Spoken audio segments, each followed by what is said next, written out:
Hello Mustangs, we are on day 2 of surface area and volume. Today we're going to specifically be talking about the surface area of cylinders. Okay, so definition of a cylinder first. Okay, so a cylinder is a solid object that has two identical flat ends that are circular or elliptical. For our purposes, we're just going to be talking about circles. And then it has a curved side. Okay? And it has the same cross section from one end to the other. Okay, so it's uniform from top to bottom.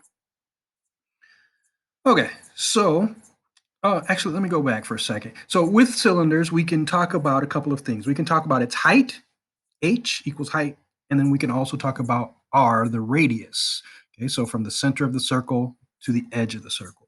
And we're going to need that information. Okay, so what shapes would be made if we were to open this cylindrical garbage can, okay, open it up and lay it flat? Okay, so in other words, we're talking about what's called the net of this cylinder. Okay, opening it up, laying it out flat so that it's 2D. Okay, well, we're going to have a lateral face, okay, which is a rectangle. Okay, so that's the curved part of the cylinder. Okay, if you lay it out flat, it's going to be a rectangle. And then we also have the bases, okay? And those are going to be the circles. So the top of the cylinder and then the bottom of the cylinder also, okay? Lateral faces and bases. All right. Okay. So looking at this net of a cylinder, okay, the circumference of the circle, okay, so the distance all the way around the circle, okay, is going to be the exact same as the width of the rectangle. So it's going to be the exact same as this length right here, or this width right here. Okay. And think about that. They have to actually to match up perfectly. Otherwise, you're going to have a gap in between the top, your base, and then the rounded part of your cylinder. Okay. It won't be a cylinder. You're going to have gaps. Okay. So the circumference of the circle is the exact same as the width of the rectangle. Okay. So then to find the surface area of the entire cylinder, you have to find the areas of the two circles, and then you're going to have to find the area of the rectangle, and then add them together. Okay? That would give you the entire surface area. Okay, so let's look at an example. Okay, find the lateral area and the surface area of this cylinder. All right, so that is our goal first. All right, so if we were to lay this cylinder out flat and make it a net, okay, we'd have the two bases, which are the two circles, and then we'd have the rectangle, which is the round curved part.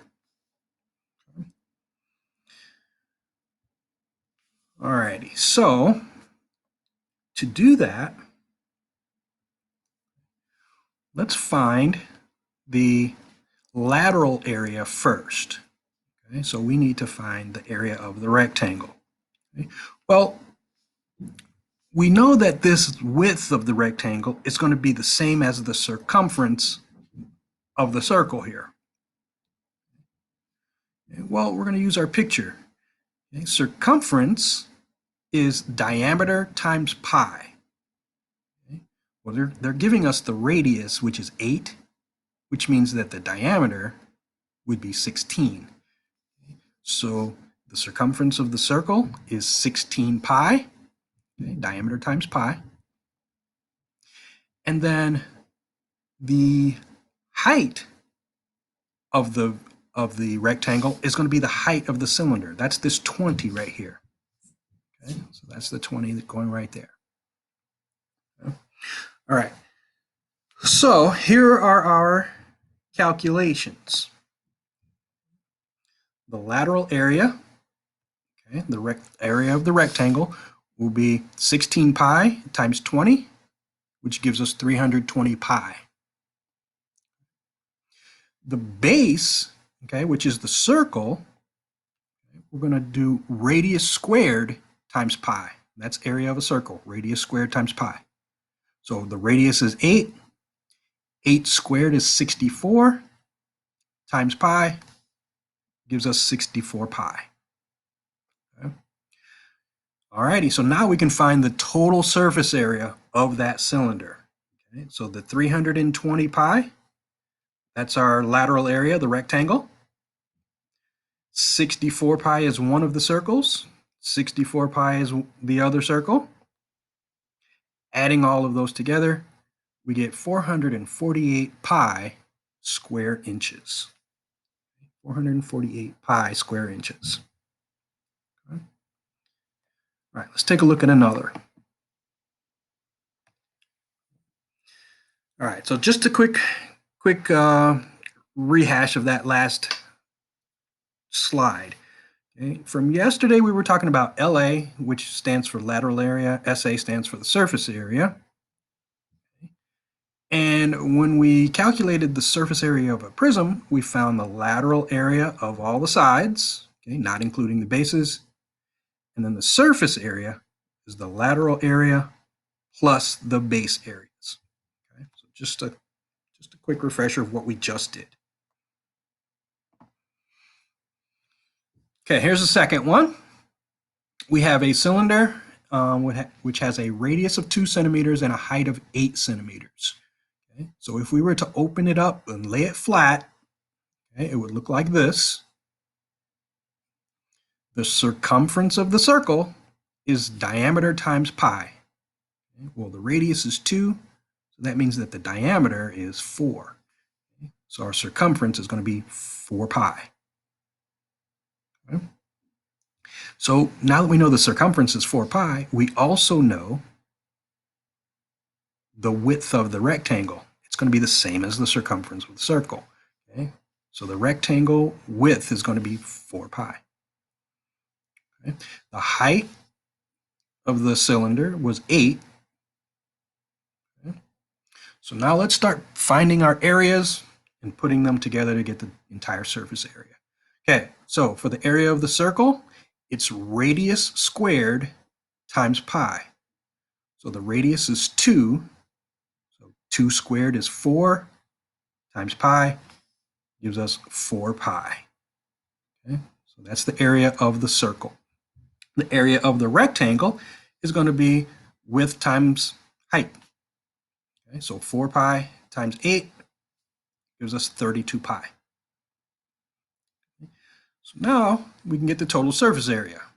We have the two circles, 4 pi plus 4 pi, plus the rectangle, 32 pi. And altogether, we get 40 pi, and I should say centimeters squared as our label. Okay, 40 pi centimeters squared. Okay, a couple more examples to look at. Here's another one.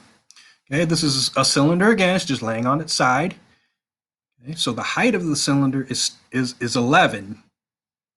Okay, the diameter is 7. All right, so circumference of the circle. Okay, well, they're giving us the diameter, which is 7. So the circumference is diameter times pi, or just 7 pi. Okay. Now for the area of the circle. Okay. Well, if the diameter is 7, that means that the radius is 3.5. Okay. And the area of a circle is radius squared times pi. Okay. So 3.5 squared times pi, and that gives us 12.25 pi as the area of one of the circles. Okay, now for the rectangle area. Okay, so again, since the circumference was 7 pi of the circle, that means that this width here is 7 pi also. And then we have the height of the rectangle, which is 11. Okay, so the rectangle area is going to be 11 times 7 pi, or 77 pi. And now finally, we can get our surface area by adding 12.25 pi plus 12.25 pi plus 77 pi, and we'll get a total surface area of 101.5 pi. Okay, and actually let me go back and put my label in there, okay, and that should be 101.5 pi inches squared. Okay, last one, word problem. Okay, so a standard drinking straw is 19.5 centimeters long and has a diameter of 0.6 centimeters. How many square centimeters of plastic are used in one straw? Round your answer to the nearest tenth. Okay, so this part, whenever you see round your answer to the nearest tenth, that means that we're not going to leave our answer in terms of pi. Okay, so we're going to have to round pi off to 3.14 and use that as pi instead. Okay, and then we'll round our final answer to the tenth place. Okay. All righty, so let's think about this. A straw, okay, it's a cylinder, so it has a lateral area, okay, but it's a straw, right? We have to suck up the liquid through it, so it's not going to have bases. Okay? It's not going to have a top and a bottom area that we need to calculate. So the only thing we have to calculate is the lateral area. Okay, so our surface area then will be this length times this width. Okay. Well, our diameter is 0.6 centimeters. So that means that our surface area, okay, the top, okay, or this side length right here will be 0.6 pi, and the length of the straw is 19.5, so times 19.5. Okay? So when we multiply this together, 0.6 pi times 19.5, we get 11.7 pi centimeters squared. But remember, we need to convert this using pi as 3.14. So we're getting an estimate, not an exact answer. So we're going to multiply 11.7 times 3.14 and then round it off to the nearest tenths place, and that will give us 36.7 centimeters squared. All right, so just a quick hint there. Okay, anytime you see round to the nearest tenth, that means that they don't want your answer in terms of pi. You're going to need to round it off using 3.14 as pi. Okay, and that brings us to the end of this video.